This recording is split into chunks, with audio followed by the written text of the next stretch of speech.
Nous allons représenter une suite définie par récurrence sur GeoGebra de deux manières. Pour ça, j'utilise le GeoGebra qu'on trouve sur Internet, sur geogebra.org, le GeoGebra classique.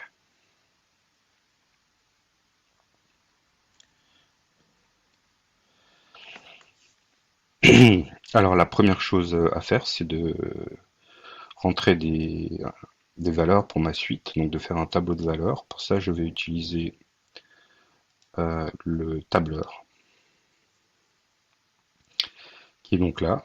Je vais rentrer des valeurs de n, donc je commence à n égale 0, puis 1. Voilà, après j'étends ça.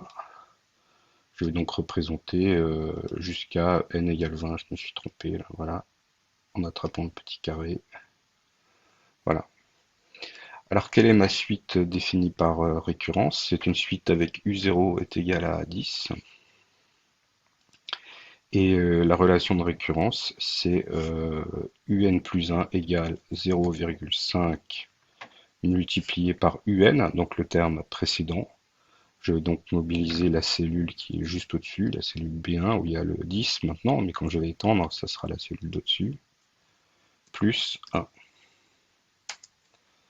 Donc 10 fois 0,5 ça fait 5, plus 1 ça fait bien 6.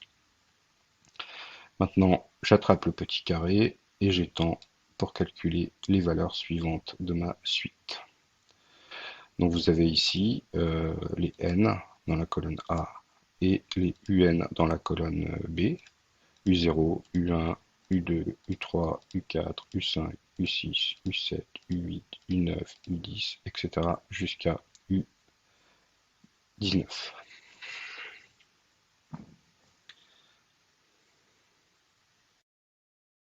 L'étape suivante, c'est de créer une liste de points. Je vais donc sélectionner mes deux colonnes. Voilà. Je fais clic droit, créer liste de points.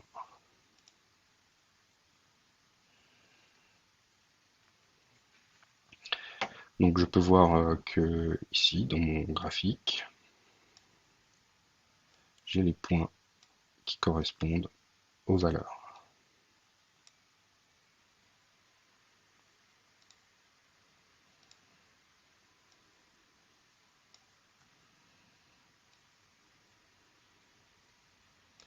Donc ici j'ai le point A qui correspond à U0, n égale 0, UN égale 10, n égale 1, UN égale U1 égale 6, U2 égale 4, U3 est égal à 3, U4 est égal à 2,5, etc. Donc là, en abscisse, j'ai n et en ordonnée, j'ai un. C'est donc une façon de déterminer, une façon de représenter les points de la suite un. Donc maintenant, on va voir une deuxième manière de représenter ces points. J'ai malencontreusement effacé ce que j'avais fait avant.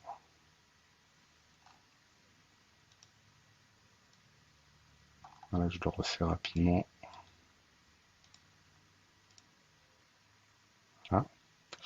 Donc maintenant, une autre façon de représenter ces points dans un autre graphique. Je vais donc laisser de côté celui-là pour l'instant. Dans mon tableur, je vais copier, donc la première colonne c'est n, la deuxième colonne c'est un. Et ce que je vais faire, c'est que je vais prendre les valeurs de un et je vais les décaler vers le haut, comme ceci. Et je vais créer une deuxième liste de points avec à chaque fois le terme suivant. Donc là, par exemple, j'ai 10, 6, 6, 4, 4, 3, 3, 2,5, 2,5, 2,25. Donc U0, U1, U1, U2, U2, U3, U3, U4, U4, U5, etc. Avec un décalage.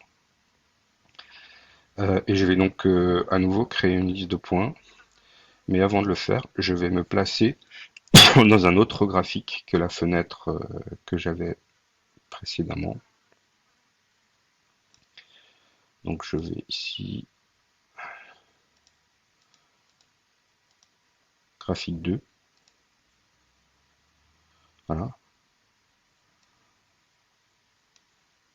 Donc je clique dans le graphique 2 pour être dans le graphique 2. Je sélectionne mes valeurs.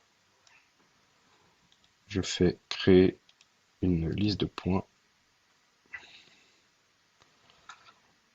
Et donc ça fait apparaître ces points ici.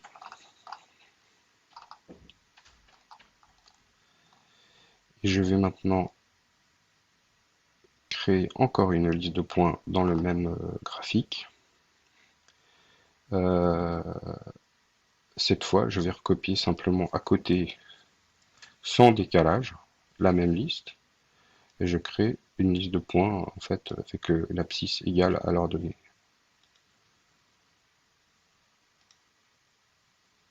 Voilà. Alors, pour interpréter cette histoire, il va falloir tracer deux fonctions. Donc là, je vais dans la fenêtre algèbre à gauche. Et donc, ma première fonction, c'est la fonction g, qui me sert pour la récurrence, c'est-à-dire la fonction 0,5 fois x plus 1. Vous voyez que la première liste de points que j'ai placée est sur cette droite, puisque forcément n plus 1, c'est g de un. Donc c'est normal que je sois sur cette droite. La deuxième fonction que je vais tracer, c'est simplement la fonction f de x égale x. Voilà, la droite rouge. Et comme l'abscisse est égale à l'ordonnée dans ma deuxième liste de points, je suis sur la droite rouge. Voilà. Alors ce qui m'embête un peu ici, c'est que j'ai les noms des points qui sont marqués. Mais c'est pas grave, on pourrait les effacer.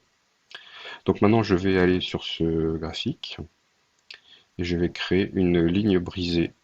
Je commence au premier point, 10, 6. Et donc je fabrique une ligne brisée.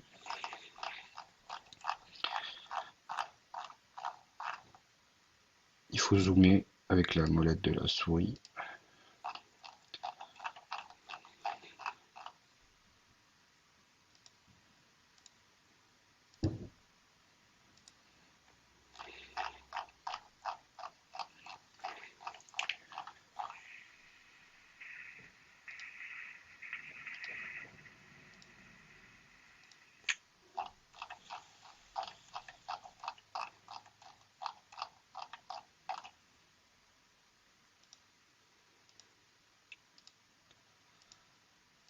Donc cet escalier va représenter comment on passe de un à un plus 1. Donc je pars d'un certain un. L'abscisse c'est un, l'ordonnée c'est un plus 1. Pour aller à la nouvelle abscisse, je passe par la droite rouge et je reviens sur la droite verte pour retrouver l'abscisse un plus 1. Là encore, je suis en L1 à un certain un en abscisse et son un plus 1 en ordonnée. Donc là, je passe à un plus 1 en abscisse et là je reviens à un plus 1 plus 2 en ordonnée. Et ça me permet comme ça de construire cet escalier.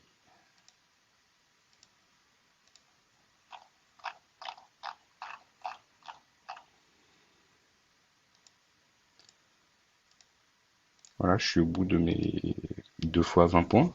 Je vais redézoomer pour refermer ma ligne brisée au premier point que j'ai tracé.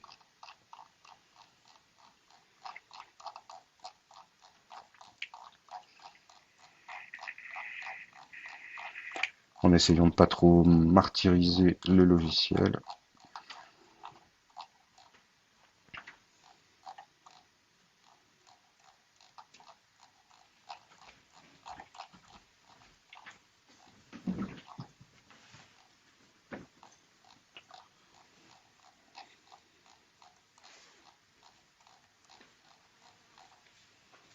Voilà, mon premier point c'était W.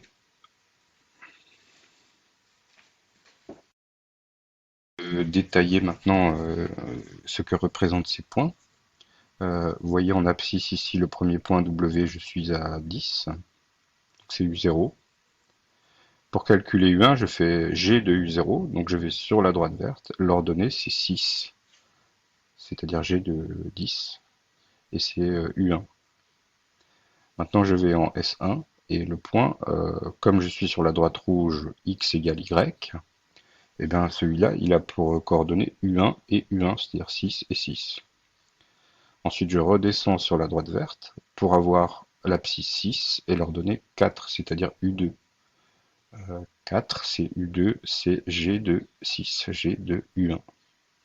Ensuite, je retourne sur la droite rouge, j'ai donc maintenant le point 4, 4, U2, U2. Ensuite, le point A1 qui est U2, U3, U3 qui vaut 3. Ensuite, je retourne sur la droite rouge en U1 où j'ai 3, 3, donc U3, U3. Puis sur le B1 où j'ai U3, U4. Puis sur le V1 où j'ai U4, U4. Puis sur le C1 où j'ai U4, U5, etc. Alors que nous apprennent ces deux graphiques que j'ai mis côte à côte, hein. On a à gauche un graphique qu'on pourrait appeler temporel, où n à l'entier n figure le temps qui s'écoule, donc les étapes, étapes 0, 1, 2, 3, 4, 5, 6, 7, 8 jusqu'à 19. Et donc on constate que la suite UN est décroissante et semble converger vers 2, pour limite 2. Et pour mieux voir pourquoi on a cette limite 2, ce graphique ne nous renseigne pas sur le mécanisme en fait, mais simplement sur la conclusion, il y a une limite 2. Si on regarde le graphique à droite, en revanche, là le mécanisme est beaucoup plus clair, hein. On voit bien ce qui se passe, c'est-à-dire on voit bien que la valeur 2 semble attirer la suite, hein. C'est-à-dire qu'à chaque fois qu'on a un UN, le UN plus 1 sera plus près de 2, mais que l'écart à chaque fois diminue et qu'on va se concentrer sur le point 2. Et on voit bien que c'est lié finalement à la position de la droite verte par rapport à la droite rouge, et que donc le point 2,2 va être attracteur et va donc attirer les points de la suite. Donc ce graphique-là, il est mieux pour comprendre pourquoi cette suite tend vers 2 en fait. On voit aussi qu'elle est décroissante, puisqu'on va de la gauche vers la droite ici, hein, vers le point 2. Et on voit qu'on ne pourra pas le dépasser, hein, puisque les deux droites vont se rencontrer au point de 2,2, qui est donc une valeur fixe. Une fois qu'on arrive à 2, ben, on n'en bouge plus. Donc 2 est un point fixe, un point attracteur, qui va donc être la limite de la suite UN.